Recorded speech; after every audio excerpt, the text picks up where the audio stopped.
हिंदू है। 100 करोड़ हिंदू अगर खड़े होकर जोर से अगर नारा लगाए तो बेटा तुम्हारी फट जाएगी। 100 करोड़ हिंदू है और 100 करोड़ हिंदुओं से तुम टकराने की बात करते हो।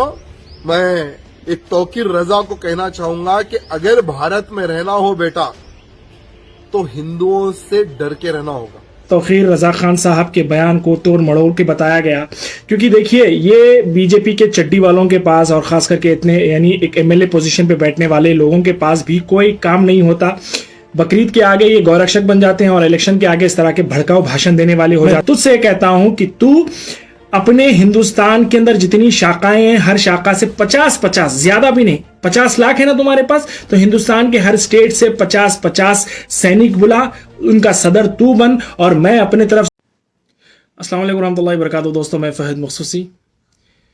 मैं ये वीडियो तेलंगाना के शहर हैदराबाद के एक इलाके गोशा महल के एमएलए राजा सिंह के लिए बना रहा हूँ, जिनकी मैं एक वीडियो देखता हूं जिसके अंदर वो बरेली के एक मौलाना तौकीर रजा खान साहब के ऊपर इल्ज़ाम लगाते हैं कि उन्होंने एक हेट स्पीच दी है, भड़काऊ भाषण दिया, जिसके अंदर उन्होंने कहा कि भाई हम हिंदू 100 करोड़ हैं, हम 25 करोड़ हैं, तो फिर ऐसा वैसा बहरहाल बला बत्तर कहा था। तो मैं सबसे पहले आप लोगों को तौकीर रजा खान साहब की वो स्पीच सुनाना चाहूँगा, वो उनका बयान सुनाना चाहूँगा कि उन्होंने एक्चुअल बयान में कहा क्या था। आला हजरत बरेली शरीफ के मौलाना और राष्ट्रीय अध्यक्ष इत्तेहादी मिल्लत काउंसिल के तौकीर रजा सर हमारे साथ में हैं।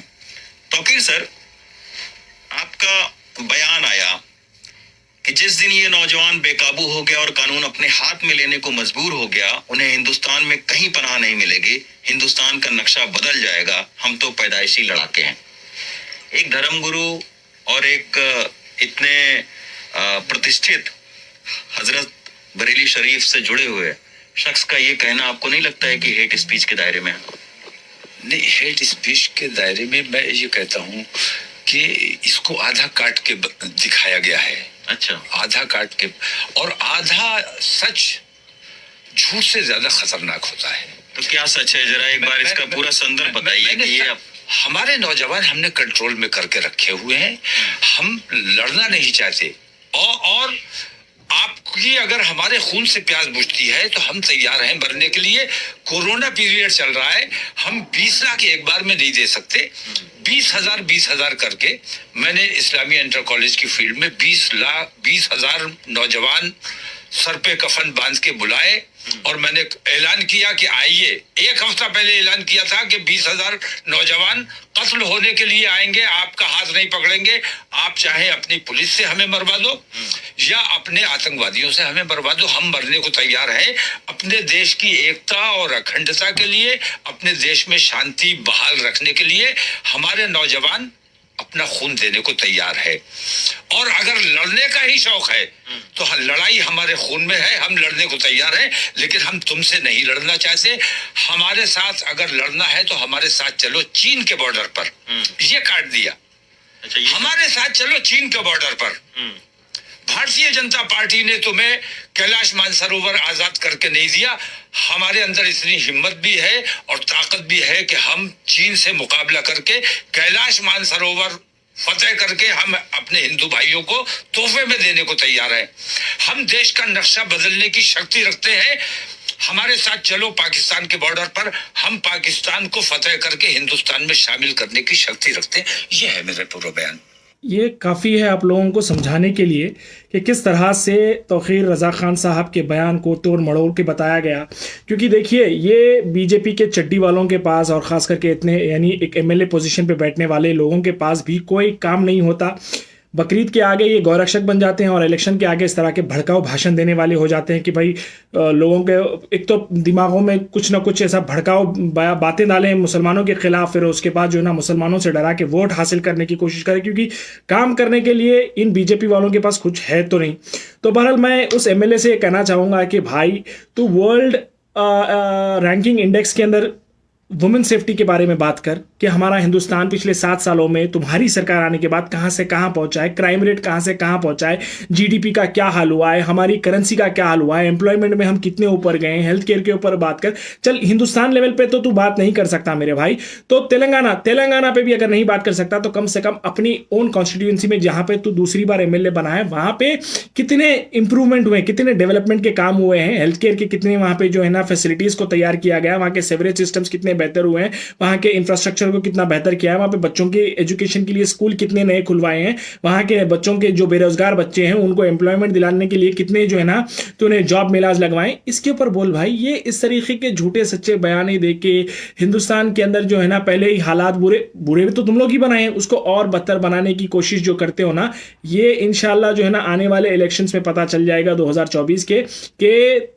तुम्हारी क्या औकात है और क्या औकात होने वाली है, एक चीज। और रही बात दूसरी कि तुम लोग कहते हो कि तुम्हारे पास आरएसएस क्या है, हिंदुस्तान के भर में जो है ना अलग अलग शाखाओं में पूरे हिंदुस्तान में मिला तो तकरीबन कुछ 50 लाख तुम्हारे सांघी सैनिक हैं जो देश के लिए मरने मिटने के लिए तैयार है। मैं ये बात कहूँगा कि जिस तरह से तौकीर रज़ा खान साहब ने कहा कि उन्होंने आवाज़ दी कि 20,000 नौजवानों को बुलाया और नौजवान आए भी और वो मरने मारने के लिए तैयार थे, वो कि दुश्मनों को मरने मारने के लिए, जो हिंदुस्तान के ऊपर गलत आंख डालते हैं उन दुश्मनों को मारने के लिए और अपना खून देकर हिंदुस्तान को जो है ना फिर एक मजबूत देश बनाने के लिए तैयार है। तो मैं भी वो उनकी बात से सहमत होते हुए मैं भी अपनी जान मेरे मुल्क के लिए, हिंदुस्तान के लिए अगर देनी पड़ी तो मैं जरूर दूंगा। मैं तुझसे कहता हूं कि तू अपने हिंदुस्तान के अंदर जितनी शाखाएं हैं हर शाखा से 50-50, ज्यादा भी नहीं, 50 लाख है ना तुम्हारे पास, तो हिंदुस्तान के हर स्टेट से 50-50 सैनिक बुला, उनका सदर तू बन और मैं अपने तरफ से भी आऊंगा। अब मेरी अल्हम्दुलिल्लाह बहुत ही बेहतरीन मेरी नौकरी है, मेरे अपने बिजनेस भी हैं यहाँ पे, सब कुछ छोड़ छाड़ के आऊंगा,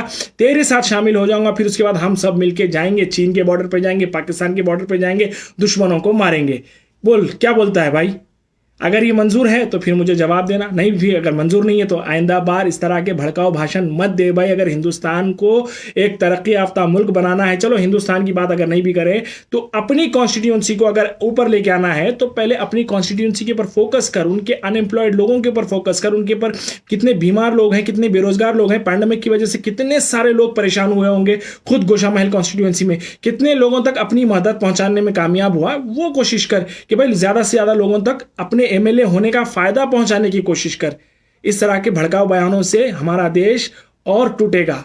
और ये नहीं है कि तुम ये सोच रहे हो कि भाई हम हिंदुस्तान को बाहर निकालेंगे, अखंड राष्ट्र बनाएंगे, अखंड राष्ट्र। अरे मैं सबसे पहले तो ये बता दूं कि अखंड राष्ट्र का जो हिंदुस्तान को अखंड राष्ट्र बनाया मुगलों ने था, क्योंकि आज से जब 700-800 साल पहले जब मुगल आए थे हिंदुस्तान में, जब हिंदुस्तान राजा रजवाड़ों में बटा हुआ था, छोटे छोटे कबीले थे, लेकिन जब मुगल आए तो इसको एक पूरा नक्शा दिया, अफगानिस्तान से लेकर तमिलनाडु तक पूरा उसको एक अखंड हिंदुस्तान बनाया। तो अखंड हिंदुस्तान तो काफी जमाने पहले मुसलमानों ने बना के दिया है, लेकिन आज इसको एक संवार के एक अच्छे खूबसूरत गुलदस्ते की तरह तुम बना के भी नहीं रख सकते, लेकिन उसके अंदर जो ना फूट डालने की कोशिश करते हो।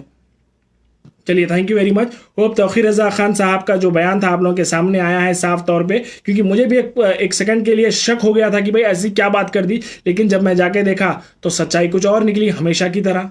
Thank you very much.